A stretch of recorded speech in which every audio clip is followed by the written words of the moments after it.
U shape അല്ല, V ഷേപ്പാണ്. അതായത് റേസിങ്ങിനൊക്കെ ഇങ്ങനെ ചരിഞ്ഞു പോകാവുന്ന റേസിംഗിന്റെ അപകടം ഒരുപാട് കൂടിയിട്ടുണ്ട്. അതാണ് ഈ യൂട്യൂബിലൊക്കെ കുട്ടികൾ റേസിംഗ് കാണുമ്പോൾ പിന്നെ അവരുടെ ആ ഒരു രക്തം തിളയ്ക്കും. ഞാനൊരു റേസിംഗ് ഡ്രൈവറായിരുന്നു. അപ്പോൾ നമുക്ക് തിളപ്പ് പോയോ? അല്ല, എനിക്ക് ഒരു ആക്സിഡന്റ് ഇന്റർനാഷണൽ റാലിയിൽ പറ്റിയിട്ടുണ്ട്. പക്ഷെ തിളപ്പൊന്നും പോയിട്ടില്ല. ഇപ്പൊ ഞാൻ റോഡ് സേഫ്റ്റിക്കാരനാണ്. പക്ഷെ അനുഭവം, ആ റോഡ് അപകടം എന്ന് പറയുന്നത് നമ്മളെ വല്ലാതെ മതിക്കും. വേദന ഒരിക്കലും തീരില്ല. ഇപ്പോഴും എൻ്റെ തലയിൽ സ്റ്റീലൊക്കെ ഉണ്ട്. അപകടം ഉണ്ടായിട്ട്. പക്ഷേ റാലി എൻ്റെ ജോലിയാണ്. റാലിക്ക് പോയി വിജയിച്ചു, പൈസ കിട്ടി. പക്ഷേ അപകടം എന്ന് പറയുന്നത് നമ്മൾ കഴിവതും ഒഴിവാക്കിയേ പറ്റുള്ളൂ. കാര്യം പക്വത ഉള്ള ഒരു ജോലിയാണ് ഡ്രൈവിംഗ്. സുജിത് കുമാർ അല്ലേ? എവിടെയാ സുജിത് കുമാറിന്റെ വീട്? ചങ്ങനാശ്ശേരി. ബ്രദറാണോ മരിച്ചത്? അതെ, മൂത്ത അണ്ണനാണ് മരിച്ചത്. അത് എന്ത് ചെയ്യായിരുന്നു? അത് ഞങ്ങൾ ഗോൾഡിന്റെ ബിസിനസ്സാണ്. അപ്പം ഗോൾഡ് ജ്വല്ലറി ആയിട്ടുണ്ട്. അപ്പം നമ്മുടെ ജോലിയുടെ ഭാഗമായിട്ട് കോട്ടയത്ത് പോയിട്ട് ഞങ്ങൾ തിരിച്ചു വരുന്ന സമയത്ത് ഞാൻ അണ്ണൻ്റെ പുറകിലാണ് വന്നുകൊണ്ടിരുന്നത്. അരമണിക്കൂർ ഗ്യാപ്പിട്ടാണ് ഞാൻ വന്നത്. അപ്പോൾ ഏകദേശം ചങ്ങനാശ്ശേരി എത്തി. ചങ്ങനാശ്ശേരി പാലാത്ര ബൈപ്പാസ് എന്ന് പറയുന്ന ഒരു ബൈപ്പാസ് ഉണ്ട്. ബൈപ്പാസിലേക്ക് കയറി റൈറ്റ് സൈഡിൽ ചായ കുടിക്കാനായിട്ട് ജസ്റ്റ് തിരിഞ്ഞ സമയത്താണ് ഈ ആക്സിഡൻറ്റ് ഉണ്ടാകുന്നത്. നമ്മുടെ വണ്ടിയുടെ സൈഡിൽ വന്ന് ഇടിക്കുകയായിരുന്നു. അതായത് അവിടെ കണ്ടു നിന്നവർ പറയുന്നത് 3 പോസ്റ്റിൻ്റെ അകലത്തെ വെച്ചിട്ട് ഇവർ വെട്ടിച്ചാണ് ഇപ്പം ചായ കുടിക്കാനുള്ള കടയിലേക്ക് റൈറ്റ് സൈഡിലാണ് ഷോപ്പ് വരുന്നത്. അല്ല, ടേൺ ചെയ്യാൻ കുഴപ്പമില്ല. ഈ 3 പോസ്റ്റിന്റെ അകലേന്ന് വണ്ടി കണ്ടിട്ടാണ് ഇവർ തിരിക്കുന്നത്. അപ്പം അന്ന് ആ സമയത്ത് അവിടെ അവർ റേസിങ്ങിന്റെ ഇത് നടത്തിക്കൊണ്ടിരിക്കുകയാണ്, ഷൂട്ടിംഗ് നടത്തിക്കൊണ്ടിരിക്കുകയാണ്. അപ്പം ഈ ഹെൽമെറ്റിൽ ക്യാമറയൊക്കെ വെച്ചിട്ട് കണ്ണടച്ച് തുറക്കുന്നതിന് മുമ്പ് വണ്ടി വന്ന് ഇടിക്കുകയായിരുന്ന അവിടെ നിന്ന് കണ്ടുകൊണ്ടിരുന്ന ആൾക്കാർ പറഞ്ഞു. അതെ, അവരുടെ വണ്ടി 140 കിലോമീറ്റർ സ്പീഡിലാണ് വന്ന് ഇടിക്കുന്നത് നമ്മുടെ വണ്ടിയിൽ. അപ്പം ഈ വന്നിടിക്കുന്ന പയ്യന് ലൈസൻസ് ഇല്ല, 18 വയസ്സായിട്ടില്ല, അവൻ്റെ അല്ല ബൈക്ക്.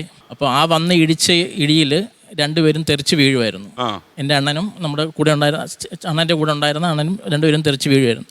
അപ്പോൾ അവിടെ വെച്ച് സംഭവ സ്ഥലത്ത് വെച്ച് തന്നെ ചേട്ടൻ ആ സംഭവ സ്ഥലത്ത് വെച്ച് മരണപ്പെട്ടു.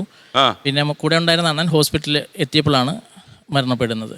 പിന്നെ ഈ വണ്ടി വന്ന് ഇടിച്ച പയ്യനും മരണപ്പെട്ടു. 3 പേര് അന്ന് മരിച്ചു. അതെ, 3 പേരും മരിച്ചു. നമ്മുടെ വീടിനടുത്തുള്ള ആശാവർക്കർ വിളിച്ചിട്ട് പറയുന്നത് അച്ഛൻ ഇതുപോലെ ഒരു ആക്സിഡൻ്റ് ആയി. അപ്പോൾ ഇവരിതെല്ലാം മനസ്സിലാക്കിയിട്ടാണ് നമ്മുടെ അടുത്ത് പറയുന്നത്. പക്ഷേ അച്ഛൻ ആക്സിഡൻ്റ് ആയെന്നാണ് പറയുന്നത്. അപ്പോൾ അപ്പായിക്കൊന്നും പറ്റിയിട്ടില്ല. ഞാൻ വീട്ടിൽ വിളിച്ച് വെച്ചപ്പോൾ കുഴപ്പമൊന്നുമില്ല എന്നാണ്. അപ്പോൾ അങ്ങനെ വീട്ടിൽ വന്നപ്പം ആണ് പറയുന്നത് ഇന്നപോലെ ചേട്ടനാണ് ആക്സിഡൻ്റ് ആയെന്ന്. അന്നേരപ്പോഴും നമുക്ക് ഇത്രയും ഒരു എന്താ സംഭവിച്ചതെന്ന് നമുക്ക് അറിയത്തില്ല. ചെറിയ എന്തെങ്കിലും ഒരു ഫ്രാക്ചർ എന്തെങ്കിലും കാണുമെന്നുള്ളതാണ് വിചാരിച്ചിരുന്നത്.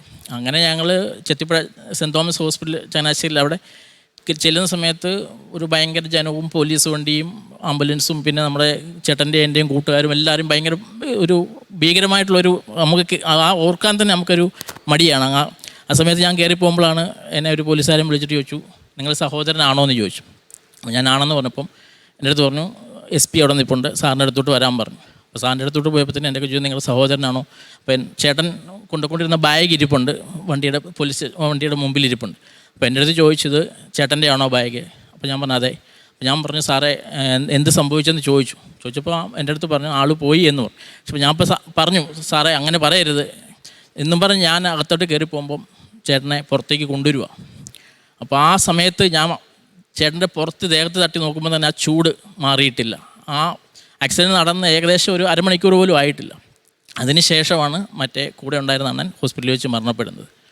അപ്പം അന്ന് ഇപ്പോൾ ഈ സംഭവം നടക്കുന്ന സമയത്ത് ചേട്ടൻ്റെ ഇളയ മോൾക്ക് 7 മാസം പ്രായമേ ഉള്ളൂ.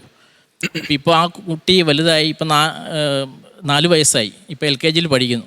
അപ്പോൾ ഇപ്പോൾ അവളിപ്പോൾ ചോദിക്കുന്നുണ്ട് എൻ്റെ അപ്പ എന്തിയെന്ന്. അപ്പം എൻ്റെ അമ്മ ഇപ്പോൾ പറയുന്നത് ഗൾഫിന് പോയിരിക്കുക, വരും എന്നുള്ള ഇതിലാണ്. ഇപ്പോൾ ഈ വരുന്ന ജൂലൈ ആകുമ്പോഴത്തേക്കിന് 5 കൊല്ലം തികയുക.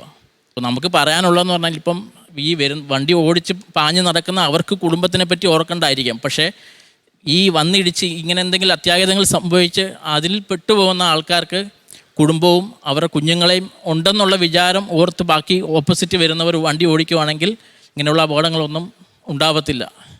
ലോകത്തെവിടെയായാലും ഏത് സമയത്തും 24 വാർത്തകളും ഓഗ്മെന്റഡ് റിയാലിറ്റി പാക്കേജുകളും എക്സ്പ്ലെയിനറുകളും വിശദമായി കാണാൻ ഞങ്ങളുടെ YouTube ചാനൽ നിങ്ങൾക്ക് സബ്സ്ക്രൈബ് ചെയ്യാം.